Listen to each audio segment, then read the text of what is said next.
The Lallan top show is sponsored by next door hub. अपने business को online लेकर आओ फ्री में। जब रास्ते मुश्किल होते हैं तो मंजिल पाने की जिद और बढ़ जाती है। बिजनेस आपका जो भी हो, नेक्स्ट डोर हब के साथ अपना ऑनलाइन स्टोर बनाओ बिल्कुल फ्री में और अपना बिजनेस बढ़ाओ। अब घर बैठे नजदीकी दुकान से शॉपिंग होगा आसान। देश का अपना ऑनलाइन मार्केट nextdoorhub.com।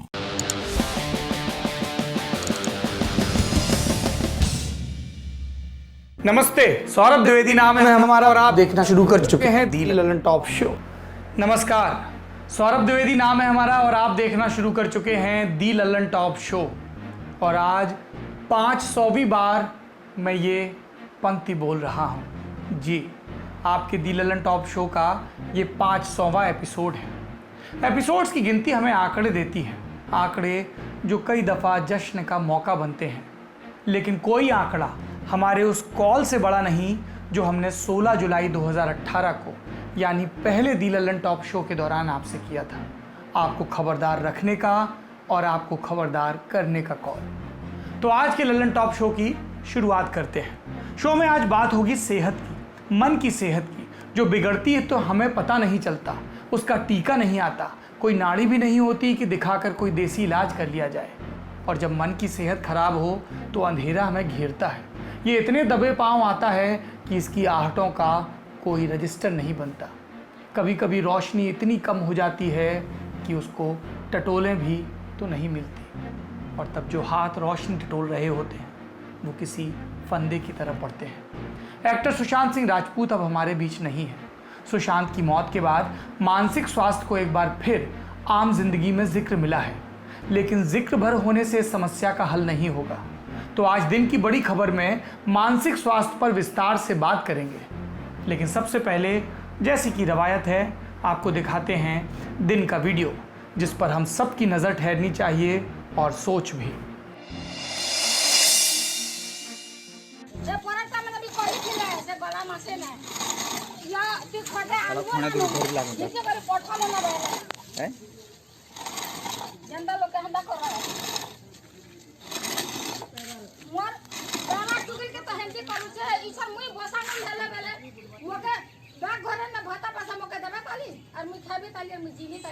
सरकार पठाउ छे ई मनकर नाट करू छे। सरकार और दोष नहीं या सरकार दूध इरा मनकर दोष है। ओइ नेके अभी पाछे गला परे गोटे फर घुसी करे करते या को इरा ढाका ढरकाओ। ये तस्वीर ओडिशा के नवापारा जिले की है। छत्तीसगढ़ से लगी ओडिशा की सीमा पर बसे नवापारा में 12 गांव नाम का एक गांव है। यहाँ लाभे बघेल रहती हैं, जिनकी उम्र 100 बरस के पार है। लाभे की बेटी हैं गुंजा देई, जो खुद 70 साल की है। गरीब परिवार है, सरकार से थोड़ी सी पेंशन मिलती है। ये थोड़ी सी पेंशन बड़ा आसरा है। गुंजा देई अपनी माँ लाभे बघेल की पेंशन वाली पासबुक लेकर 9 जून के रोज़ उत्कल ग्रामीण बैंक की शाखा गई। उन्हें खाते से 1500 रुपये निकालने थे। बकौल गुंजा देई, बैंक मैनेजर ने कहा कि खाता धारक को लाइए तभी पैसे दिए जा सकेंगे। ऐसा नियम है, तस्दीक करनी होती है साल में एक दफ़ा। खाता धारक 100 साल से ऊपर की है, चल नहीं सकती। तो 10 जून को 70 साल की बेटी उन्हें एक खटिया पर गांव की सड़कों पर घसीटती हुई बैंक पहुंची। खाता धारक की पहचान साबित हुई तो पेंशन दे दी गई। मामला सामने आया तो प्रशासन ने अपना पक्ष रखा। अंग्रेजी अखबार हिंदुस्तान टाइम्स में नवापारा की कलेक्टर मधुस्मिता साहू का बयान छपा है। उन्होंने कहा है कि बैंक मैनेजर ने लाभे बघेल को बैंक नहीं बुलाया था। बैंक एक ही कर्मचारी के भरोसे है, तो मैनेजर 9 जून को खाता धारक के यहाँ नहीं जा सके। उन्होंने अगले दिन आने का आश्वासन दिया था। 10 जून को वो महिला के घर पहुँचते उससे पहले ही गुंजा देई अपनी माँ को लेकर बैंक पहुँच गई। पैसे की कमी या गरीबी अकेले भारत की समस्या नहीं है, लेकिन भारत में गरीबी का जितना आसान अनुवाद लाचारी में होता है, वैसा शायद ही दुनिया के किसी कोने में होता हो। कायदा है कि ऐसे लोग जो अक्षम हैं या उम्र के चलते बैंक नहीं आ सकें, उनके लिए बैंक के कर्मचारी खुद पहुँचें। लेकिन सिस्टम की अपनी मजबूरी है। वो इतना मजबूर है कि अपनी जगह पहुँचे उससे पहले ही 70 साल की बेटियाँ 100 साल की माँओं को खटिया पर घसीटते हुए सिस्टम की देहरी पर पहुँच जाती हैं। काश इन तस्वीरों से पैदा होने वाला धिक्कार सिस्टम की सुस्ती को दूर करे। अब बढ़ते हैं दिन की सुर्खियों की तरफ। सबसे पहले आंकड़े। पिछले 24 घंटों के दौरान भारत में कोरोना संक्रमण के 11,502 नए मामले सामने आए। 325 लोगों की मौत हुई, 7,419 लोग ठीक भी हुए। 1,15,519 सैंपल भी टेस्ट किए गए। अगर इन सबको मिला दें तो भारत में कुल मामले हो चुके हैं 3,32,424। मौत का कुल आंकड़ा 9,520। ठीक हुए 1,69,798। कुल टेस्ट अब तक हमने किए हैं 57,74,000। फिर से ये संख्या सुनिए, एग्जैक्ट संख्या बता देता हूँ, 57,74,133। यानी हमारी आबादी के 1% से आधे टेस्ट अब तक नहीं हो पाए हैं। और क्या अपडेट है? राज्य अलग अलग तरीके अपना रहे हैं। केरल सरकार ने आदेश जारी किया है कि राज्य में कम समय के लिए आने वाले लोग भी अपनी यात्रा की जानकारी, रुकने की जगह वगैरह प्रशासन को बताएं। अगर यात्रा के दौरान प्लान बदलता है तब भी सरकार को बताएं। तमिलनाडु की ई पलनस्वामी गवर्नमेंट ने चेन्नई समेत कुल 4 जिलों में 19 से 30 जून तक लॉकडाउन लगाने का आदेश भी दिया है।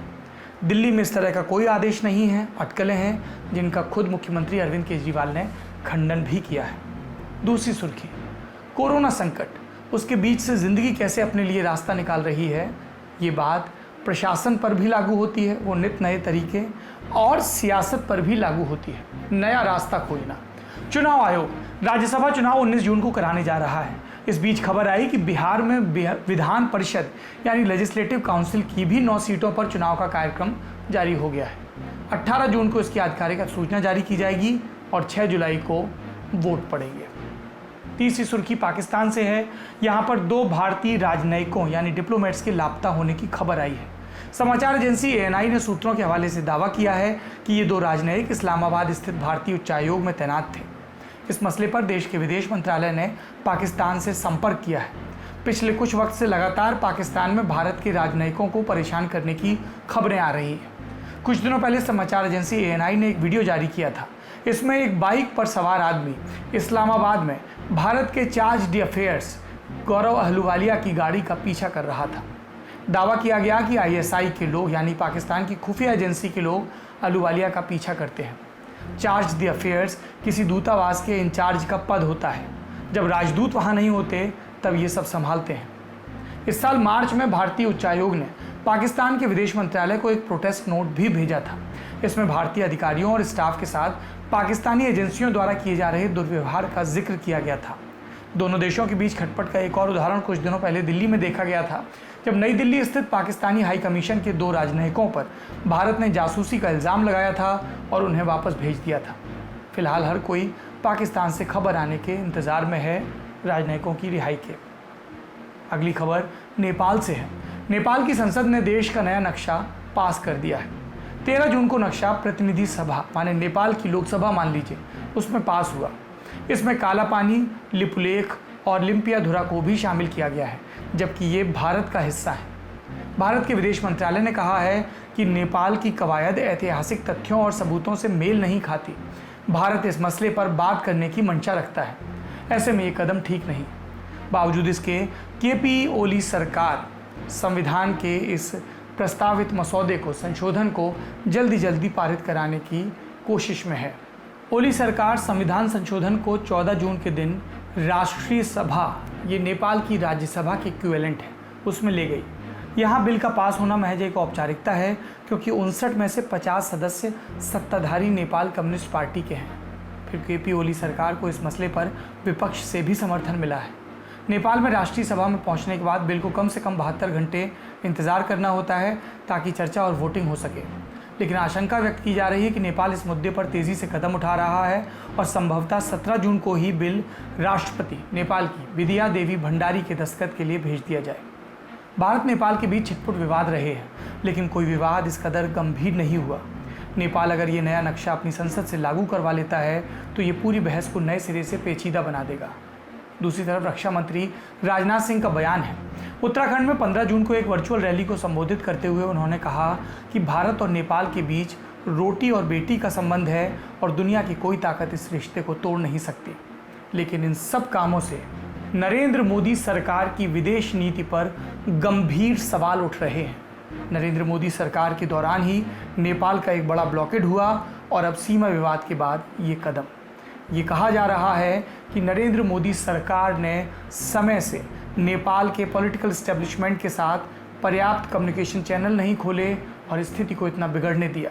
यदि ये चीन के आग्रह या दुराग्रह पर किया जा रहा है तब भी इसे भारत की राजनयिक विफलता भी कहा जाएगा। ये थी सुर्खियाँ। अब बढ़ते हैं दिन की बड़ी खबर की तरफ। सुशांत सिंह राजपूत, एक और एक्टर, ग्लैमर वाली दुनिया छोड़कर चुपके से चला गया। स्क्रीन पर एक हंसता मुस्कुराता, एक घिसे लहजे में कहूँ तो चॉकलेटी चेहरा। भौतिक सुख के लिए कोई जितनी चीज़ों की चाहत रखता, शायद वो सब सुशांत के पास थी। कितने लोग उनके फ़ैन थे, लेकिन इन सब के बावजूद उन्होंने अपनी ज़िंदगी खुद खत्म करने का फैसला किया। आरंभिक जांच में मुंबई पुलिस यही मानकर चल रही है कि ये एक आत्महत्या थी। आखिर क्या चल रहा होगा सुशांत के मन में? जब भी हमारे बीच से कोई खुदकुशी करता है जिसे हम जानते हैं या फिर अच्छे से जानने का दावा करते हैं, तो लगता है सब कुछ तो ठीक था, फिर उसने ऐसा क्यों किया? खुदकुशी करने वाले को कायर कह दिया जाता है। हम कह देते हैं कि उसे अपने माँ बाप की चिंता नहीं थी इसलिए छोड़कर चला गया, या फिर कह दिया जाता है कि उसमें दिक्कतें बर्दाश्त करने की हिम्मत नहीं थी। बस इतनी सामाजिक जिम्मेदारी निभाकर हम भूल जाते हैं। लेकिन आँखों पर पट्टी बांध लेने से सिर्फ नज़र आना बंद होता है, सच्चाई नहीं बदलती। जब आप ये शो देख रहे हैं तब भी इस देश में कोई ना कोई खुदकुशी कर रहा होगा। अटपटा सा लगेगा, लेकिन ये सत्य है।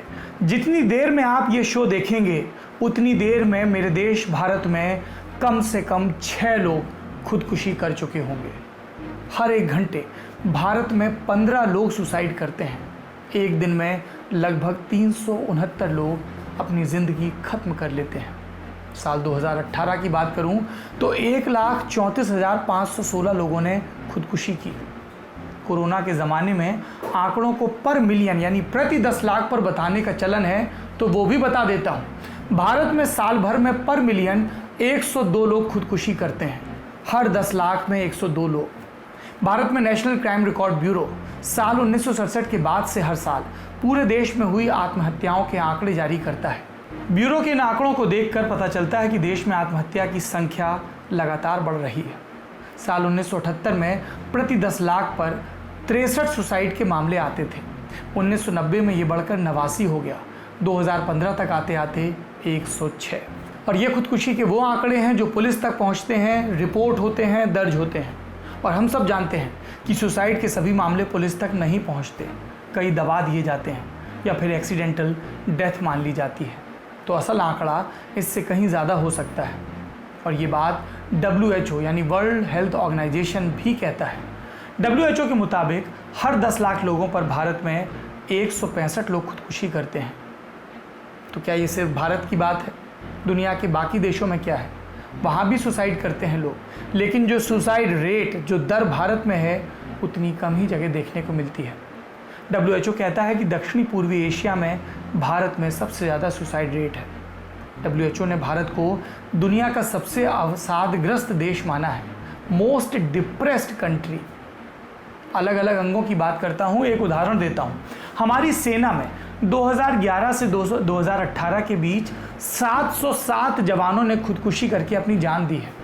दुश्मनों की गोली से इतनी जानें नहीं गई, और इसे सिर्फ कायरता कहकर टाला नहीं जाना चाहिए। दिन रात जोखिम में रहने के आदी जवान किसी डर में अपने फैसले नहीं लेते, वो कायर नहीं होते हैं। तो समस्या क्या है? यहीं पर बात आती है मेंटल हेल्थ की, जिसकी अभी हमारे देश में बहुत कम चर्चा होती है। जैसे शरीर बीमार हो सकता है, वैसे मन भी बीमार हो सकता है। सीधी भाषा में कहें तो मानसिक समस्या हो सकती है। जैसे शरीर की बीमारी जान ले सकती है, वैसे ही मानसिक समस्याएं और अवसाद भी जान ले सकते हैं। ये इतनी खतरनाक हो सकती हैं कि व्यक्ति खुद अपनी जान ले ले। ये बीमारी जब गंभीर भी होती है तब भी इसके लक्षण पकड़ना मुश्किल हो सकता है। क्या होता है ये डिप्रेशन, जो दीमक की तरह इंसान को अंदर से ख़त्म करता जाता है? हमने इस पर दिल्ली एम्स के डिपार्टमेंट ऑफ साइकेट्री के डॉक्टर राशिद गौरी से बात की। डिप्रेशन या अवसाद वह मनोस्थिति है जिसमें उदास मन होना, कोई इच्छा न करना या जीवन क्रियाओं का आनंद न कर पाना, ऊर्जा की कमी होना, ये सभी लक्षण इसके 2 या 3 हफ्ते से अधिक होते हैं। अब जैसे कि अब काफ़ी सारे लोग हैं बस लूजली इस टर्म को यूज़ करते हैं, पर जैसे कि हमको उदासी आती है कुछ क्षणों के लिए, पर वो उदासी डिप्रेशन नहीं है, क्योंकि डिप्रेशन एक काफ़ी लंबे समय तक चलने वाली मनोस्थिति है, उसको हम अवसाद कह सकते हैं। काफ़ी गंभीर स्थिति में इसमें मरने के विचार आते हैं या सुसाइडल टेंडेंसी देखने को मिलती है।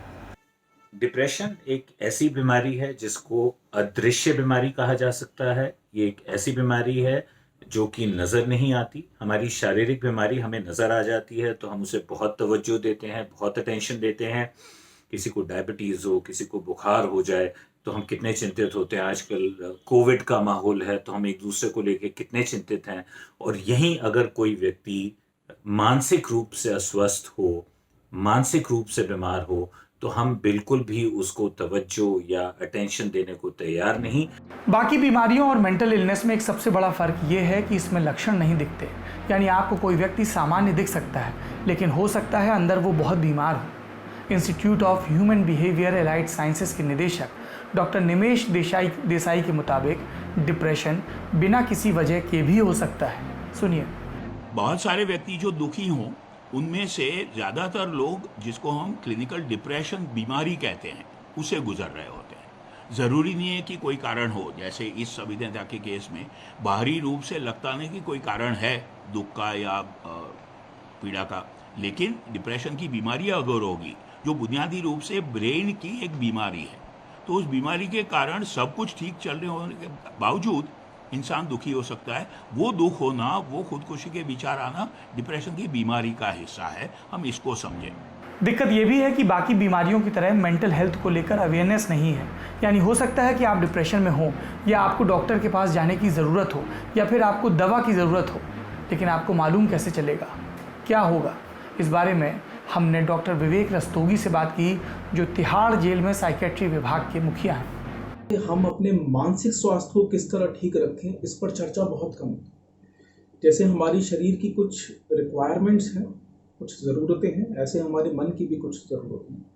हमें अपने आप को रिलैक्स्ड कैसे रखना चाहिए, अपने इमोशंस पे कंट्रोल कैसे करना चाहिए, उनको कब रिलीज़ करना चाहिए, किस तरह से रिलीज़ करना चाहिए, हमें अपने चिंताओं को किस तरह से उन पे विचार करना चाहिए, उन पे विमर्श करना चाहिए, कैसे उन चिंताओं को कम करना चाहिए, इस पर हम डिस्कशंस नहीं करते हैं। अगर आपको पता भी चल जाता है कि आप डिप्रेशन में हैं, आपको मनोचिकित्सक की ज़रूरत है, तब भी समस्या खत्म नहीं होती। पहली समस्या तो ये है कि हमारे देश में मेंटल हेल्थ को लेकर जागरूकता नहीं। डिप्रेशन में आए लोगों का मजाक उड़ाया जाता है, उनके व्यवहार पर तंज कसा जाता है। अवसाद के बीच इसी तरह समाज का शिकार बने एक शख्स पंकज से हमने बात की। पहचान छिपाने के लिए उनका नाम बदला गया है। देखिए, समाज का एक हास्यास्पद चेहरा जो है इस बीमारी के दौरान मुझे देखने को मिला। जब आपके प्रति संवेदना वाली दृष्टिकोण अपनानी चाहिए थी तो लोग आपको महत्वहीन साबित करने लगे, आपका मजाक उड़ाने लगे और सहयोग की बात तो दूर है, वो आपको लगातार परेशान करते हैं।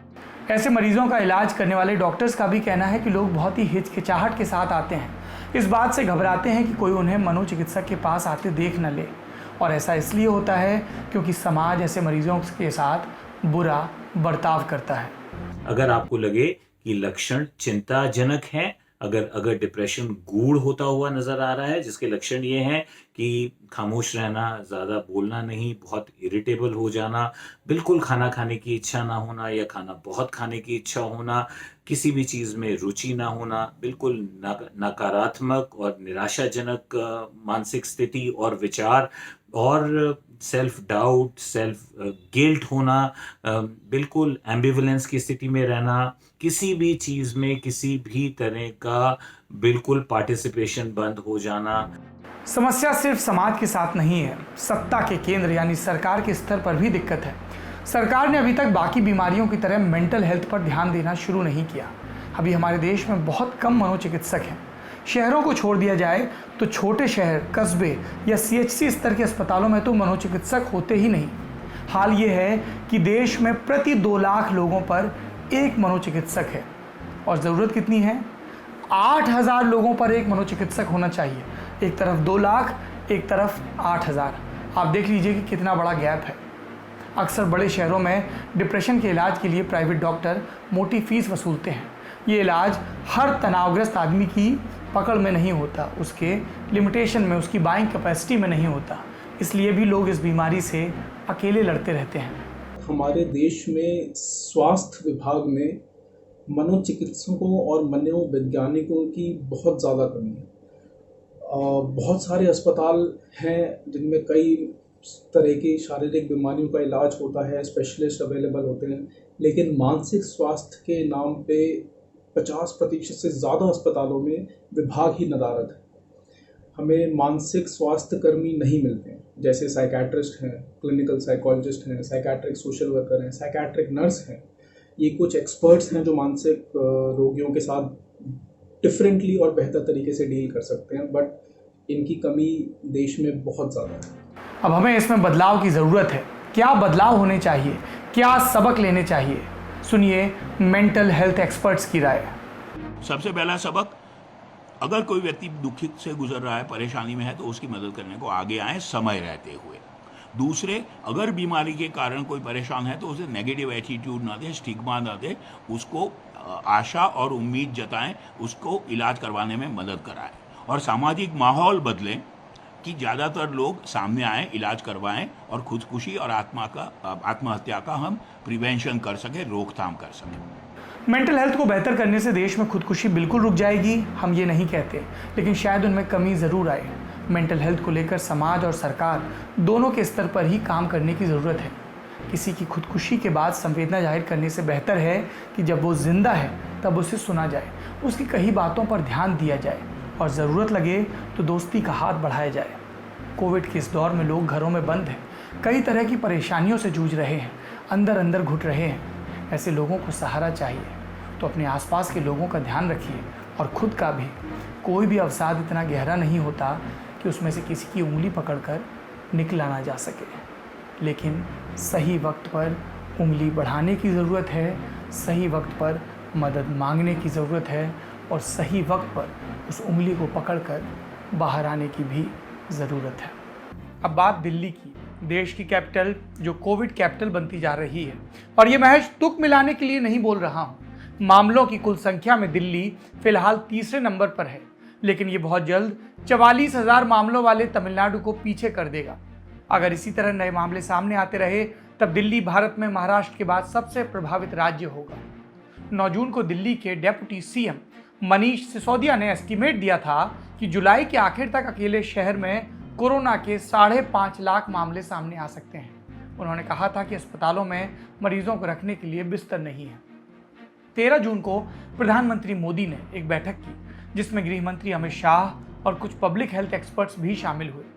इस मीटिंग में इस बात पर चर्चा हुई कि शहरों के हॉटस्पॉट्स में कोरोना से कैसे डील किया जाए, टेस्टिंग की संख्या कैसे बढ़ाई जाए, हर दिन हजारों में बढ़ रहे मामलों के बीच अस्पतालों में बिस्तरों की ज़रूरत को कैसे पूरा किया जाए। इसमें भी फोकस बिस्तरों की कमी से जूझ रही दिल्ली पर रहा और इन सब को देखते हुए गृह मंत्री अमित शाह ने 14 जून को एक रिव्यू मीटिंग की। दिल्ली के मुख्यमंत्री अरविंद केजरीवाल और उपराज्यपाल अनिल बैजल के साथ ये मीटिंग हुई। इस मीटिंग में देश के स्वास्थ्य मंत्री डॉक्टर हर्षवर्धन और एम्स के डायरेक्टर डॉक्टर रणदीप गुलेरिया भी मौजूद थे। मीटिंग के बाद शाह ने दिल्ली को कोरोना क्राइसिस से निकालने के लिए कुछ ऐलान किए। क्या ऐलान किए, एक एक करके बताते हैं। पहला, आइसोलेशन वार्ड में तब्दील किए गए रेलवे के 500 कोच दिल्ली सरकार को दिए जाएंगे। दूसरा, दिल्ली के अस्पतालों में 8,000 और बिस्तर लगाए जाएंगे। ये बिस्तर कोरोना वायरस के इलाज से जुड़ी सभी सुविधाओं से लैस होंगे। तीसरा, प्राइवेट हॉस्पिटल्स को कम से कम 60% बिस्तरों की कीमत कम रखनी होगी। ये सुनिश्चित करने के लिए नीति आयोग के सदस्य डॉक्टर वीके पॉल की अध्यक्षता में कमेटी भी बनाई गई है। ये कमेटी टेस्ट और इलाज की फीस भी फिक्स करेगी। दरअसल लगातार इस तरह की खबरें आ रही थी कि 5 सितारा संस्कृति वाले हॉस्पिटल होटलों की तर्ज पर महंगे महंगे पैकेज दे रहे हैं और बता रहे हैं कि आपकी जान की अगर वो कोविड-19 के चलते खतरे में आती है वो किस तरीके से हिफाजत करेंगे, कितने महंगे ढंग से। 2 दिन में दिल्ली में टेस्टिंग दोगुनी करने का भी अमित शाह ने ऐलान किया है। कहा है अगले 6 दिनों में इसे बढ़ाकर 3 गुना किया जाएगा। इसके बाद दिल्ली के कंटेनमेंट जोन्स के एक पोलिंग बूथ पर टेस्टिंग की सुविधा उपलब्ध कराए जाने की मंशा बताई गई है सरकार की। मीडिया रपटों के मुताबिक शाह ने यह भी कहा कि कंटेनमेंट जोन्स में घर घर जाकर हेल्थ सर्वे किया जाएगा ताकि बेहतर तरीके से कॉन्टैक्ट मैपिंग हो सके। इसके अलावा एम्स के डॉक्टरों की एक कमेटी भी बनाई गई है जो ये सुनिश्चित करेगी कि दिल्ली के क्लिनिक और छोटे अस्पतालों में कोरोना वायरस का इलाज सबसे बेहतर ढंग से हो। इसके बाद एम्स ने ओपीडी में नंबर लगाने के लिए 24/7 कोविड-19 हेल्पलाइन भी शुरू कर दी है। इसके अलावा भारत सरकार, दिल्ली सरकार, एम्स और तीनों म्यूनिसिपल कॉरपोरेशन यानी कि एमसीडी के डॉक्टरों की एक टीम ये अगले कुछ दिनों में सभी कोविड-19 अस्पतालों का दौरा करेगी और कोरोना को लेकर दिल्ली के जो हेल्थ इंफ्रास्ट्रक्चर की स्थिति है, कितना ये तैयार है, इस पर गृह मंत्रालय को एक रिपोर्ट सौंपेगी कमेटी। एक और रिपोर्ट के मुताबिक गृह मंत्री ने कहा कि कोरोना से बेहतर तरीके से डील करने के लिए केंद्र ने 5 सीनियर अधिकारी भी दिल्ली सरकार को दिए हैं। आज गृह मंत्री अमित शाह ने दिल्ली में कोरोना संक्रमण पर एक सर्वदलीय बैठक भी बुलाई। शुरुआती खबरों के दौरान इस बैठक में दिल्ली में सभी का कोरोना टेस्ट कराने पर बात भी हुई। इस दौरान गृह मंत्री ने 14 जून को लिए फैसलों की जानकारी दी और सभी मतभेद भुलाकर साथ काम करने की अपील की। इसके बाद गृह मंत्री लोकनायक जयप्रकाश नारायण अस्पताल के दौरे पर गए।